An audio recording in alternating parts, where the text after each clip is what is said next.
স্বাগতম ক্রিক ফ্রেন্ডসের নিয়মিত আয়োজন টোটাল ইম্প্যাক্ট। আমি সৈয়দ সামি আছি আপনাদের সঙ্গে। বিপিএলের ফ্র্যাঞ্চাইজি বাছাই এখনও কিন্তু হয়নি। বিপিএলের বাকি আছে আরও 1.5-2 মাস। এর মধ্যেই কিন্তু দল ঘোষণা শুরু করে দিয়েছে বিপিএলের একটি ফ্র্যাঞ্চাইজি। সেটা নিয়ে কথা বলার জন্য আজকে হাজির হয়েছি। আমার সঙ্গে আছে মোহাম্মদ সাদমান। সাদমান, স্বাগতম। ধন্যবাদ। বিপিএলের এখন লম্বা একটা সময় বাকি, ফ্র্যাঞ্চাইজি বাছাই, তারপর ফ্র্যাঞ্চাইজিরা আসলে কয়টা ফ্র্যাঞ্চাইজি অংশ নিবে বিপিএলে, এটা আসলে এখনও কিন্তু নিশ্চিত হয়নি। তবে একটা ফ্র্যাঞ্চাইজি কিন্তু নিজেদের কাজটা অনেকটাই এগিয়ে রাখছে, সেটা রংপুর রাইডার্স। তারা কিন্তু বেশ কয়েকজন ক্রিকেটারের সঙ্গেও কিন্তু আলোচনা করছে। তবে একজনের নাম কিন্তু আমাদের হাতে এসেছে, আপনি যদি রিভিল করতেন। দাভিদ মালান, নামটা হচ্ছে দাভিদ মালান, যিনি পরিচিত একটা মুখ বিপিএলের।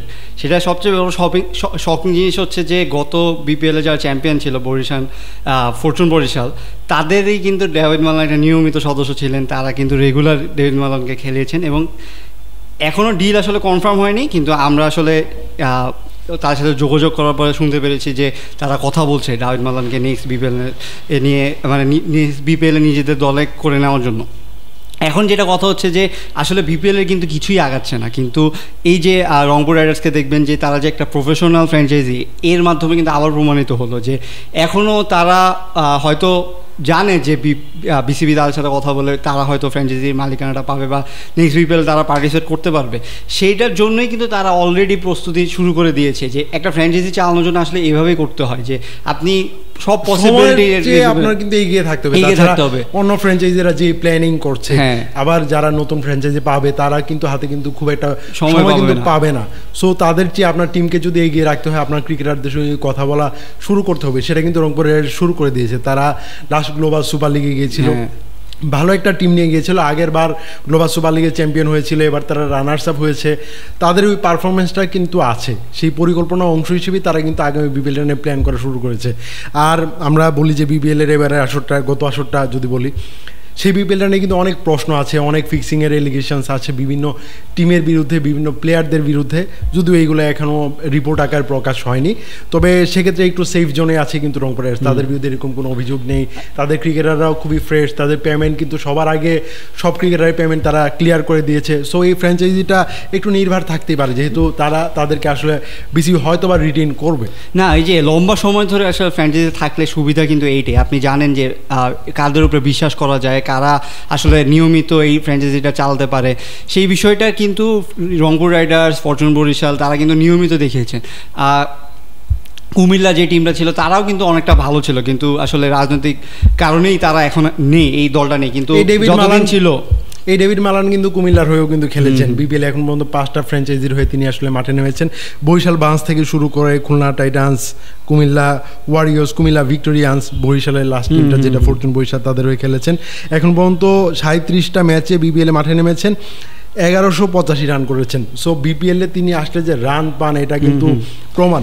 লাস্টে বিপিএলের লাস্ট আসরটাতে কিন্তু প্রায় 60 করে কিন্তু রান করেছেন। সো ব্যাটিংয়ের ফ্লোটা আছে বিপিএলে। এখন কিন্তু বিপিএলের সময়টায় আমরা দেখবো যে একই সময় 4টা-5টা ফ্র্যাঞ্চাইজি টুর্নামেন্ট চলবে। সেই সময় ক্রিকেটার পাওয়া কিন্তু আপনার জন্য টাফ। সো আগে থেকে আপনি যদি কিছু বিদেশি ক্রিকেটার যদি এনশিওর করতে পারেন, তাহলে কিন্তু ফ্র্যাঞ্চাইজির জন্য কাজ করাটা অনেকটা ইজি হয়ে যাবে। আপনি দেখবেন যে আমাদের বিপিএলে কিন্তু ওরকম মানের ক্রিকেটাররা আসে না। এই যে ভালো ভালো যে ফ্র্যাঞ্চাইজিগুলো আছে তারাই কিন্তু 2-1 ভালো ক্রিকেটার নিয়ে আসেন।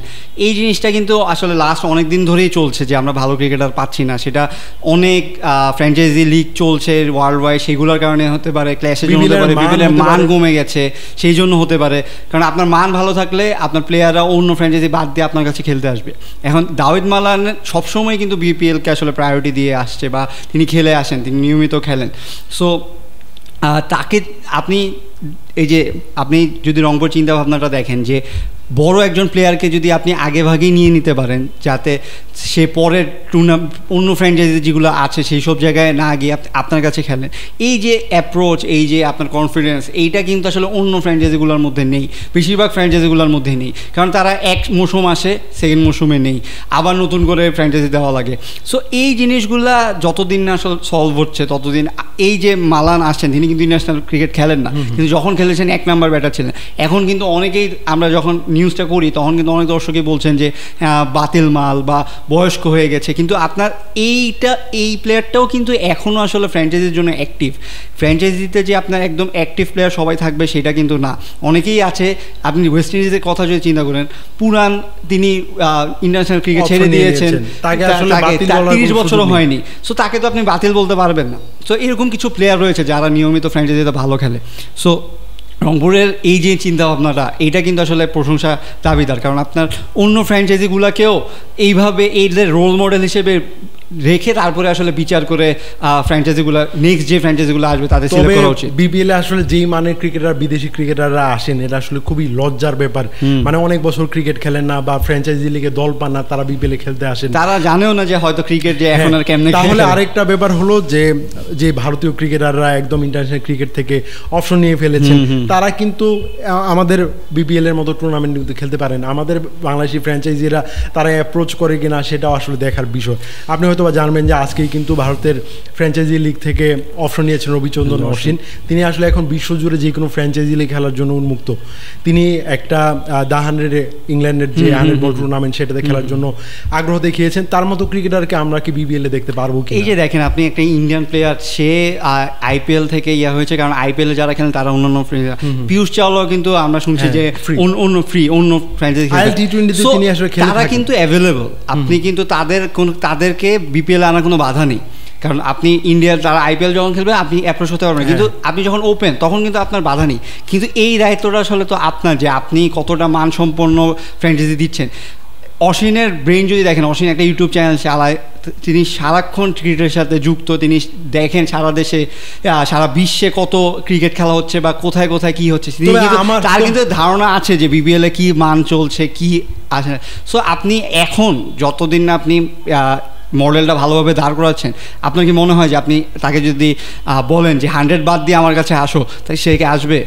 আসবে না, কারণ আপনি সেই মানটাই ক্রিয়েট করেননি। সো এইটার দায়িত্বটা তো আসলে বিসিবির উপরেই পড়তায়, তারপরে বিপিএলে যারা যে ম্যানেজ করবে তাদের উপরে বর্তায়। সো এই জিনিসগুলো যতদিন আপনি যদি করতে পারতেন, এত বড় মানের একজন প্লেয়ারকে আপনি বিপিএলে খেলাতে পারতেন। অশ্বিন কিন্তু আসলে বিগ ফিশ, আপনি আইপিএলে নিয়মিত খেলেন, তার অ্যানালাইসিসও আপনি যদি খুবই বর্তমান বিশ্বে কিন্তু মানে সবচেয়ে বেশি ভালো অ্যানালাইসিস আমার মতে আসলে ইন্ডিয়ানদের মধ্যে যদি আপনি বলেন যে এইভাবে যে অ্যানালাইসিস করে তার মধ্যে। এখন আপনি এই প্লেয়ারটাকে আনলেন, আপনি যদি বিপিএলে কোনো একটা টিমের সাথে যুক্ত করতে পারেন, আপনি খেললো না তিনি, কিন্তু তিনি যদি এসে অন্যান্য প্লেয়ারদের সাথে শেয়ার করেন, সেখানে আপনি চিন্তা করেন যে কত বাংলাদেশের প্লেয়াররা যারা থাকবে কত কিছু তার কাছ থেকে জানতে পারবে বা কত রকমের টিপস নিতে পারবে।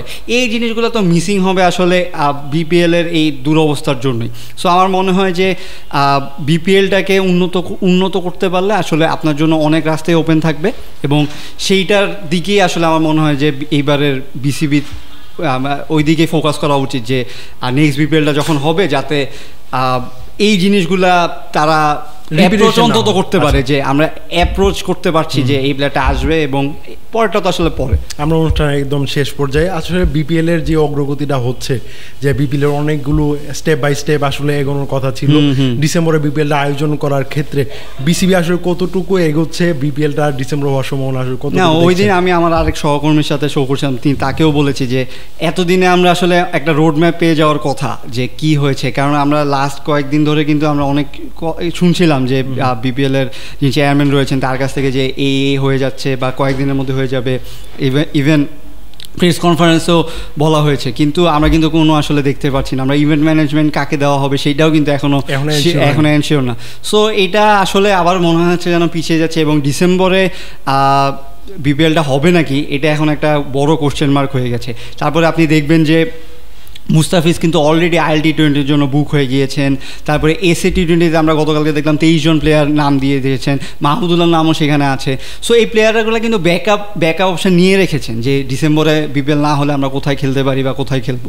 সো এই জিনিসটা আরও একটু সন্দেহ বাড়িয়ে দেয় যে বিপিএলটা যে আসলে হচ্ছে কি না, বা কারণ বিপিএল নিয়ে কিন্তু আমরা আরেকটা উইন্ডোর কথা প্রথম থেকে শুনে আসি যে ওই উইন্ডোতে করা যায় নাকি। সো আমার ডিসেম্বরের জন্য যত মানে আমার মনে হচ্ছে জিনিসটা কঠিন হয়ে যাচ্ছে। আর যদি সামনে নির্বাচন হওয়ার কথা রয়েছে বিসিবিতে এখনো, বিসিবি নির্বাচন, সো সেইটা বিসিবি নির্বাচন হলেও যেই বোর্ডটা আসবে তারা কত দ্রুত আসলে বিপিএলটা অর্গানাইজ করতে পারে সেটাও একটা দেখার বিষয়। সো আমার কাছে মনে হচ্ছে যে ডিসেম্বরটা এখন আসলে 50-50 হয়ে গিয়েছে। ধন্যবাদ সাদ্দাম আমাকে সময় দেওয়ার জন্য। দর্শক, ক্রিক ফ্রেন্ডসের নিয়মিত আয়োজনে আমাদের সঙ্গে থাকার জন্য ধন্যবাদ। পরবর্তী কোনো পর্বে অন্য কোনো বিষয় নিয়ে আবার কথা বলবো, সেই পর্যন্ত আমাদের সঙ্গে থাকুন।